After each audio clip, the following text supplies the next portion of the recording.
사랑과 은혜가 충만하신 하나님 아버지, 오늘 이 아침에도 저희를 주님 앞으로 부르시고 기도의 자리에 나올 수 있는 건강과 또 시간을 허락하여 주심에 감사를 드립니다. 우리가 호흡하며 살아가는 이 하루도 주님의 손길로 주어진 귀한 은혜의 선물임을 기억하게 하시고 주님의 은혜에 감사하는 마음으로 이 하루를 보내게 하여 주시옵소서. 주님의 은혜로 맞이하는 이 하루도 세계 곳곳에서는 전쟁의 소식이 들려오고 있습니다. 하나님, 이 땅의 분쟁이 그치고 상처받은 이들의 위로를 얻으며 주님의 평화가 속히 임할 수 있도록 주님께서 은혜와 긍휼을 베풀어 주옵소서. 혼란한 시대 속에서 살아가고 있는 저희 또한 주님께서 긍휼히 여기사 오직 하나님의 공의와 사랑만이 이 땅 가운데 소망임을 고백하는 저희 모두가 되게 하여 주시옵소서. 주님, 돌아오는 주일 우리는 종려 주일을 맞습니다. 주님의 고난을 묵상하며 우리를 위하여 십자가에서 흘리신 그 보혈의 은혜를 더욱 깊이 묵상하는 저희가 되게 하여 주시옵소서. 또한 다음 주에 드려질 고난주간 새벽 기도회를 통하여 많은 성도들이 우리에게 허락하신 아름다운 이 예배당에서 함께 예배하며 주님의 고난을 묵상하며 나아가는 시간 되게 하여 주시옵소서. 주님, 또한 저희가 4월 12일에는 입당 예배를 준비하는 가운데 있습니다. 하나님의 은혜 가운데에 이 예배당이 완공되었음을 감사하며 모든 성도가 기쁨으로 함께 예배할 수 있도록 인도하여 주시고, 또한 이 예배를 준비하는 모든 손길 위에 주님의 은혜와 능력을 더하사 그 모든 일을 잘 감당케 하여 주시옵소서. 주님께서 이곳에 세우신 영화교회를 축복합니다. 우리 교회가 세상의 빛과 소금이 되어 어두운 곳을 밝히게 하시며 지역사회에 복음을 전하며 선한 영향력을 끼치는 구원의 방주가 되게 하여 주시옵소서. 세우신 윤광서 담임 목사님 영육간의 강건함을 더하여 주시고 선포하는 말씀을 통하여 모든 성도들의 삶이 변화되는 역사가 일어나게 하여 주시옵소서.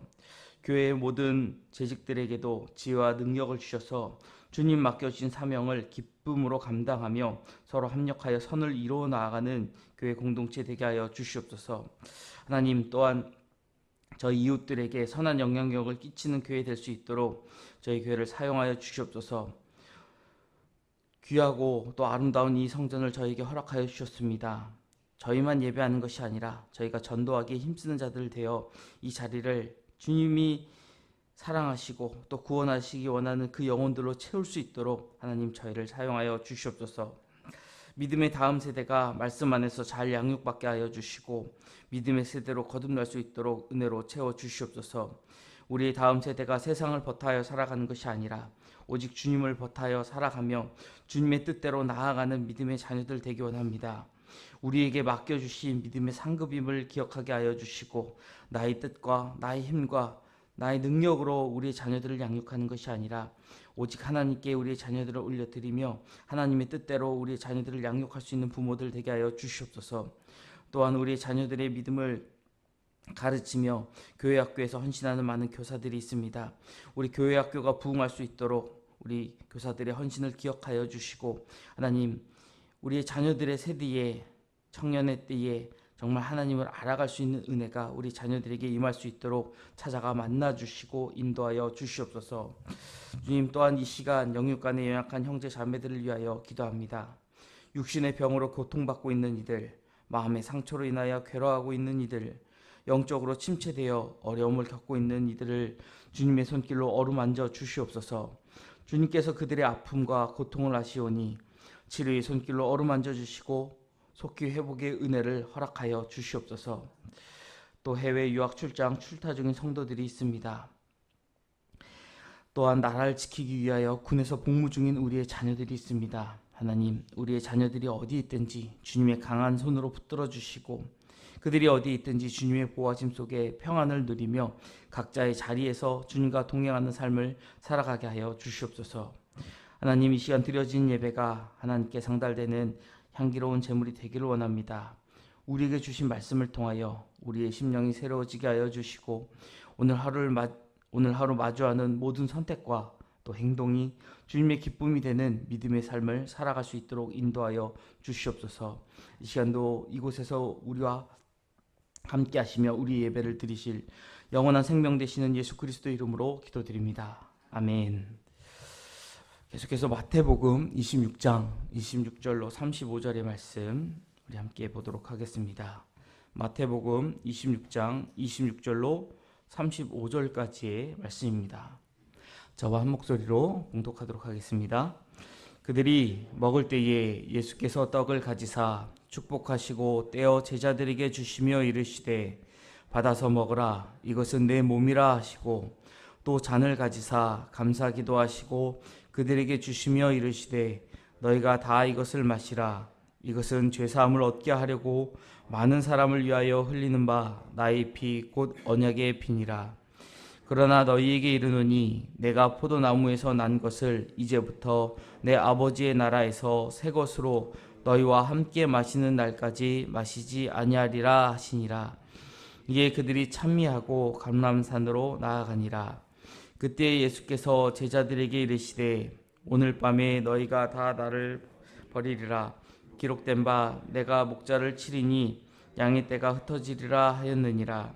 그러나 내가 살아난 후에 너희보다 먼저 갈릴리로 가리라. 베드로가 대답하여 이르되 모두 주를 버릴지라도 나는 결코 버리지 않겠나이다.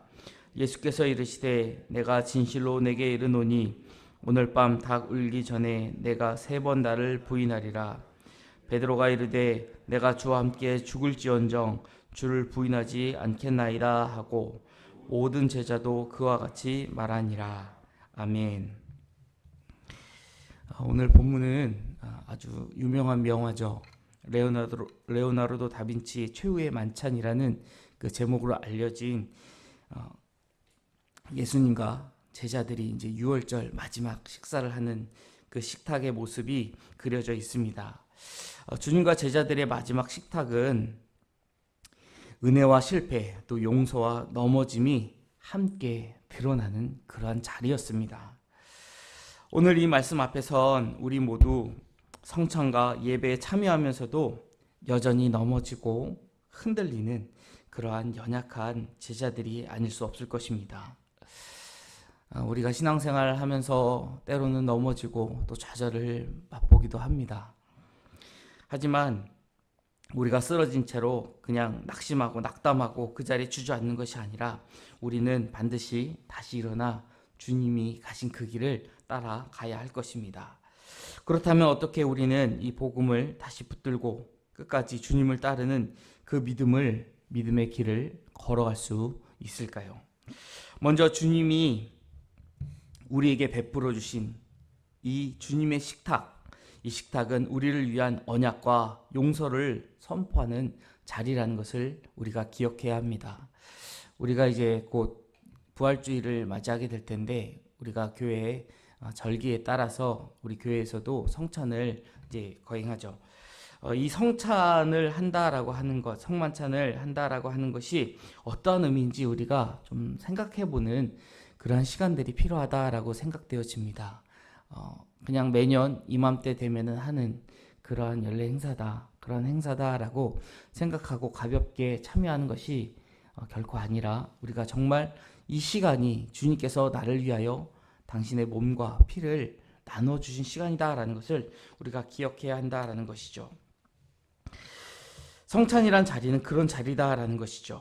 우리가 어제 본문을 통해 우리는 예수님께서 제자들에게 너희 중 한 사람이 나를 팔 것이다 라는 그러한 이야기를 들었습니다. 주님은 추측이 아니라 확신하며 그 말씀을 하셨고 또 나를 팔 자가 누구인지 정확히 알고 그 말씀을 하셨습니다.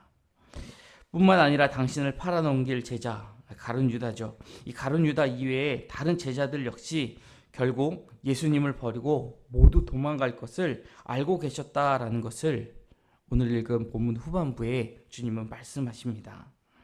그런데 그럼에도 불구하고 주님은 지금 제자들과 함께 식사를 하셨습니다. 그냥 식사를 할 뿐 아니라 성만찬을 베푸시며 제자들에게 비록 나를 떠나 모두 배반하고 떠날지라도 내가 너희를 위하여 내 몸과 피를 주겠다라고 이 성만찬을 제정하셨다라는 것이죠. 예수님은 그날 저녁 이 유월절 식사 중에 제자들에게 떡을 떼어주시며 이것은 나의 몸이니 받아 먹으라 하시고 또 포도주를 가리켜 언약의 피라고 하시며 받아 먹으라고 선포하셨습니다.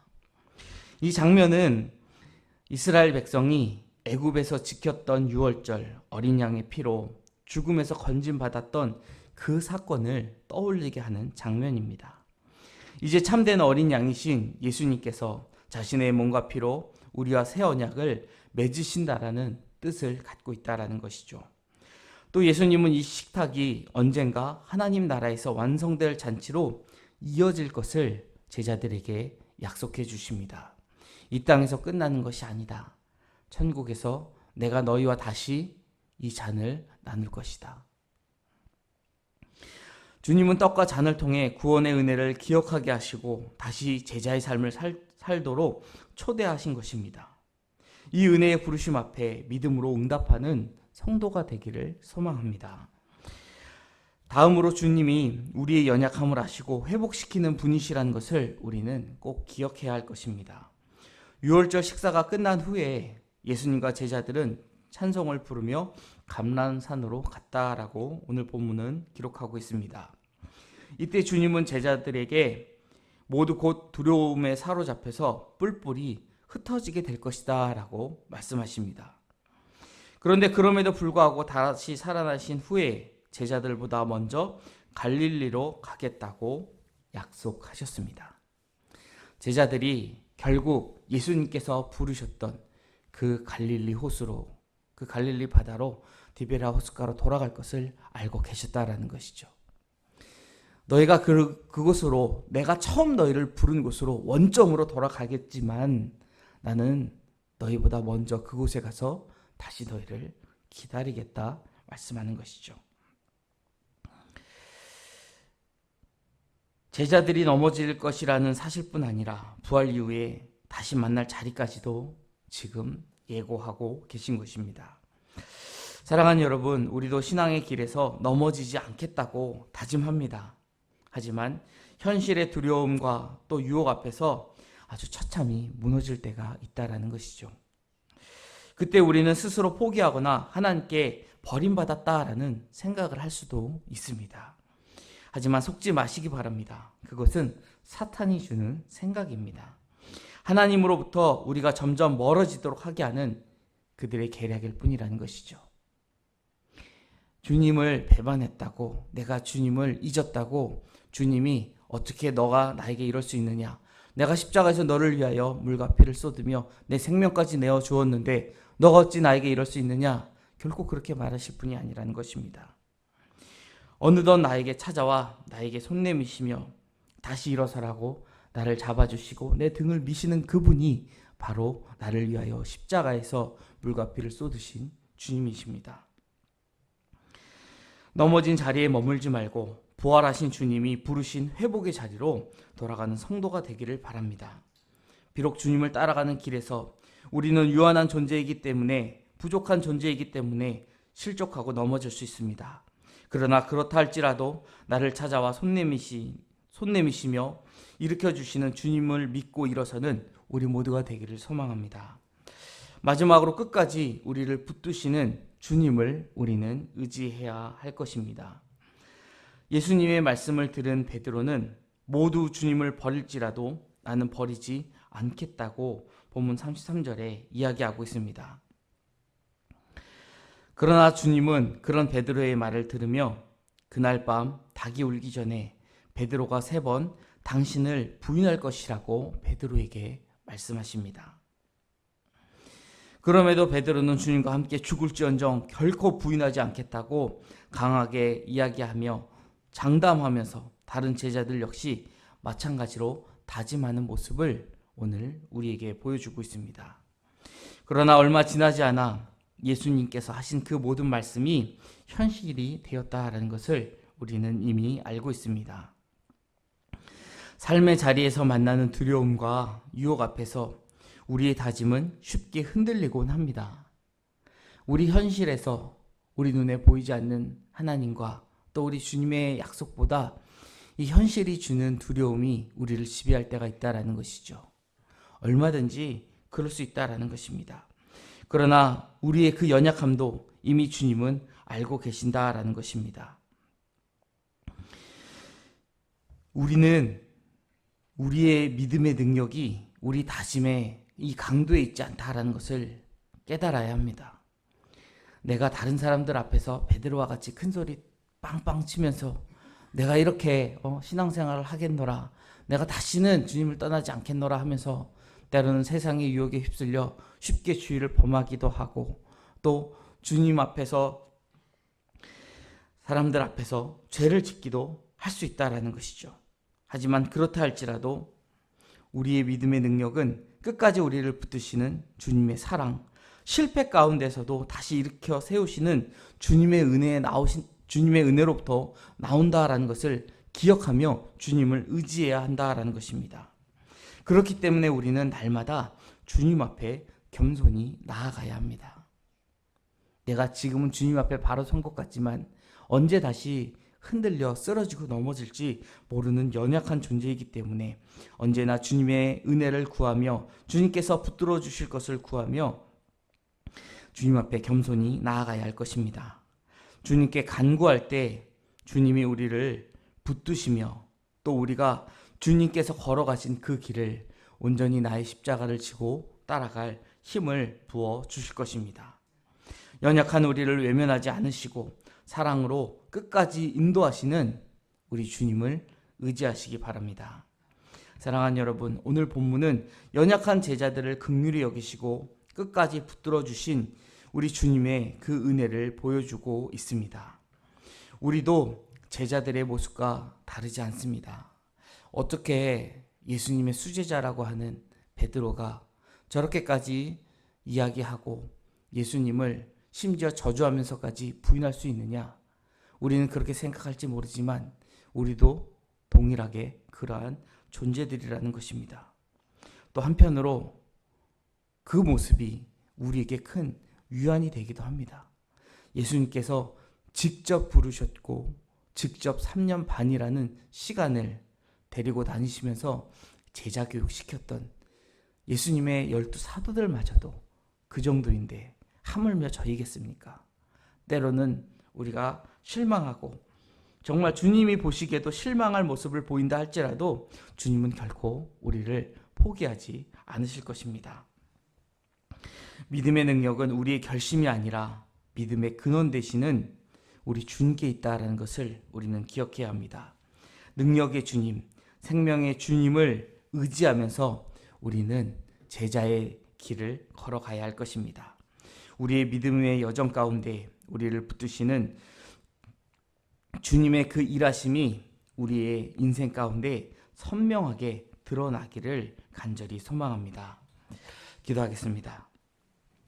사랑과 은혜 하나님 아버지, 우리가 연약한 존재임을 이미 아시고 이미 우리에게 구원을 선포하시며 용서를 선포하시며 우리를 성만찬의 자리로 초청하신 주님의 은혜에 감사를 드립니다.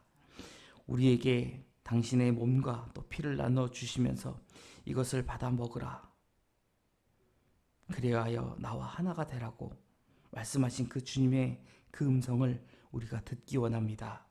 특별히 사순절 기간을 보내며 또 종료주일을 맞이할 저희가 이 주님의 십자가의 고난을 깊이 묵상하며 나를 위하여 흘리신 그 보혈을 깊이 묵상하며 나아가는 주의 성도들 되기 원합니다. 그리고 우리가 때로는 쓰러지고 넘어진다 할지라도 다시금 찾아와 나에게 손 내미시는 주님을 소망하며 주님의 손 붙잡고 일어나 다시금 나의 십자가를 지고 주님의 길을 따라가는 주님의 참된 제자 되는 저희 모두 되게 하여 주시옵소서. 오늘 하루의 삶 가운데에서도 주님 동행하여 주시옵소서. 감사드리며 모든 말씀 우리 주 예수 그리스도 이름으로 기도드립니다. 아멘. 하늘에 계신 우리 아버지, 아버지의 이름을 거룩하게 하시며 아버지의 나라가 오게 하시며 아버지의 뜻이 하늘에서와 같이 땅에서도 이루어지게 하소서. 오늘 우리에게 일용할 양식을 주시고 우리가 우리에게 잘못한 사람을 용서하여 준 것 같이 우리 죄를 용서하여 주시고 우리를 시험에 빠지지 않게 하시고 악에서 구하소서. 나라와 권능과 영광이 영원히 아버지의 것입니다. 아멘.